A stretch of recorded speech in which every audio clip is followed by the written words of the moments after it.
আসসালামু আলাইকুম প্রিয় দর্শক, কেমন আছেন? আজকে আমি আপনাদেরকে দেখাবো যে দেখেন এই যে সামনে ভ্যানটা আছে, এরকম সামনে ভ্যান বা কিছু যদি বা পিছনে যদি গাড়ি থাকে তাহলে কিভাবে গাড়ি বের করবে। সবার আগে আপনি ফুল আপনাকে ডাইনে কেটে নেবেন। ডাইনে কেটে নেওয়ার পরে আপনি মাথা দিয়ে লুকিং গ্লাসেও দেখবেন, প্লাস হালকা করে আর একটু বেশি করে ডানের দিকে দেখবেন। যদি গাড়ি থাকে তাহলে ওদেরকে আগে যাইতে দিবেন, তারপরে আপনি যাবেন। তো যাওয়ার পরে আমরা সব সময় সাবধানে সতর্কতার সাথে আমরা গাড়ি চালাবো। সব সময় চেষ্টা করব যে অন্য সবাই যেন আগে যায়, আমি পরে যাব, ঠিক আছে? আমি আগে কখনোই যাব না, যাওয়ার চেষ্টা করব না আমরা। এইটাই হলো গাড়ি চালানোর বেসিক রুল। যদি আপনি এইভাবে যদি নিয়ম না মেনে যদি গাড়ি চালান তাহলে কিন্তু আপনি বিপদে পড়বেন খুবই দ্রুত।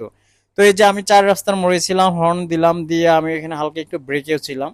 আর এরকম চাপা ইলিয়ট ব্রিজ, যেখানে একটা মাত্র গাড়ি যাইতে পারবে, প্লাস একটা মোটরসাইকেল যাইতে পারবে, এর উপরে কোনো গাড়ি যাইতে পারবে না। এরকম জায়গায় আপনি এই যে দেখেন সিএনজিটা ছিল, আমি ওঠার আগে কিন্তু মনে করেন যে আমি আমার বাম পাশের জায়গায় স্পেস নিয়ে ডান পাশে স্পেস দিয়ে আমি চলে গেছি।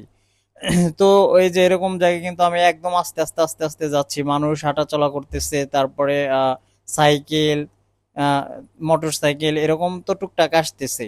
তো এইরকম জায়গায় আপনারা একদম মাথা ঠান্ডা রাখা নিজের লেনটা দিকে যতটা পারবেন ঘেঁষা যাওয়ার জন্য। তো আবার এই যে এরকম টার্নিং এ কিন্তু অ্যাক্সিডেন্ট হয়, তো এইরকম জায়গায় আপনারা সবসময় সাবধানে। আমি ডান দিকে যাব, যার কারণে আমি আগে ইন্ডিকেটর দিয়ে রাখলাম। আর এখানে এসে আমি হর্ন দিলাম, দেওয়ার পরে যে আমি এখানে কিন্তু গাড়িটাকে স্লো স্লো মানে শুধু স্লো না, আমি কিন্তু ব্রেকেও দাঁড়ায় গেছি প্রায়। হ্যাঁ, আমি দুই পাশটা ভালো করে দেখা সাবধানের সাথে আস্তে আস্তে করে যাচ্ছিলাম। সাইকেল আসতেছে, মানুষজন হাঁটাহাঁটি করতেছে, তারপরে হলো এই যে রিক্সা, এদের সবাইকেই কিন্তু আমি সাইড দিয়ে, এই যে দেখেন এইখানে এই যে রিক্সাটা বের হয়ে গেলে কিন্তু আমি যাইতে পারতাম, বাট আমি যাই না। এই যে মোটর সাইকেল, তারপরে চাইলে আবার আমি টান দিয়ে বের হয়ে যেতে পারতাম, কিন্তু ওই যে ওইখানে আর একটা সামনে থেকে রিক্সা আসতেছে। সো এরকম ভাবে আপনারা একদম সাবধানে ইজিলি, যে এখানেও আমি যাইতে পারতাম কিন্তু যাই নাই। দরকার কি ভাই, আমার তো এত তাড়াহুড়ো করার কোনো প্রয়োজন নাই। আমি কি কি বলি, সিঙ্গাপুর টিঙ্গাপুর তো যাইতেছি না, তাই না? তো আমরা প্রাইভেট চাকরি করি, আমাদের সকলেরই মনে করেন যে আস্তে আস্তে গাড়ি চালানো উচিত। কারণ তারা যতই তাড়াহুড়ো করতে বলুক আর যাই করুক, যদি গাড়ি অ্যাক্সিডেন্ট হয়ে যায় তখন কিন্তু সব দায়ভার দোষ আপনার। তখন তারা বলবে যে কে বলছে তোমাকে এত তাড়াহুড়ো করতে বা আহ, দ্রুত চালাইতে, তাই না?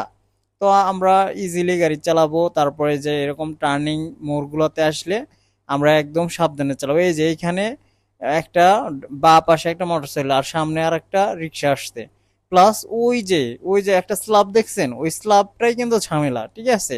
তো ওইরকম জায়গায় যদি আমরা চাইলে ঢুকে ঢুকে মুখে মনে করেন যেতে পারতাম, কিন্তু ওইটা করলে হবে কি, আর এক গাড়ির সাথে ঘেঁষা লেগে যাবে বা লাগতে পারে। তো ওই রিস্কটা আমরা না নিয়ে আমি কিন্তু ওইখানে ব্রেক ধরে দাঁড়াইছিলাম। কয় সেকেন্ড ছিলাম?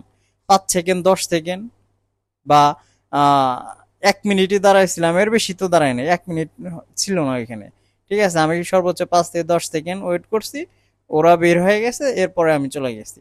এরপরে এই যে চার রাস্তার মোড়ে আমি আগেই ইমার্জেন্সি দিয়ে রাখছি। তারপরে এই যে আস্তে করে মনে করেন যে ঢুকলাম, ইজিলি করে ঢুকতেছে, এই যে রিক্সা এগুলো ওরা চলে যাচ্ছে। এরপর মনে করেন যে আমি আবার একটু স্পিড বাড়াই দিলাম। হ্যাঁ, আর এই যে এখানে চাইলে আমি কিন্তু এই এই যে রিক্সাটাকে ওভারটেক করতে পারি, কিন্তু না, ওই যে একটা মানুষ দেখছেন, ওই মানুষটার জন্য ওভারটেক করি নাই। কারণ ওই মানুষটার জন্যই কারণ রিক্সা নিয়ে গেলে একরকম, মোটরসাইকেল চালালে আর একরকম, আর বড় গাড়ি 4 চাকা এইটার সিস্টেম ভিন্ন। এইটা কিন্তু মনে করেন যে এই এটার স্পেস একটু বেশি লাগবে। এই যে উনি কিন্তু আমাকে সাইড দিছে, কিন্তু ওই সামনেই মোড়, সামনেই কিন্তু মোড়। তো ওই মোড়ে যায় তো এত স্পিডে যায় আর একটা গাড়ি ঢুকবে বা যে কোনো এক পাশে আসতে পারে, ডান বাম থেকে আসতে পারে, আসতে পারে না? এই যে এই রিক্সা ভ্যান দুইটাই মনে করো অনেক স্পিডে আসছে। তো কি দরকার, আমি এত স্পিডে যাব না। সো আমি আস্তে আস্তে ইজিলি করে আসা এই যে আমার জায়গায় ঢুকে পড়লাম, ডান পাশে ইন্ডিকেটর দিয়ে আমি এই যে আমার গন্তব্যে চলে আসছি। ব্যাস, এত তাড়াহুড়োর তো কোনো কিছু নাই, তাই না? তো ভালো লাগলে লাইক কমেন্ট সাবস্ক্রাইব করুন। আল্লাহ হাফেজ।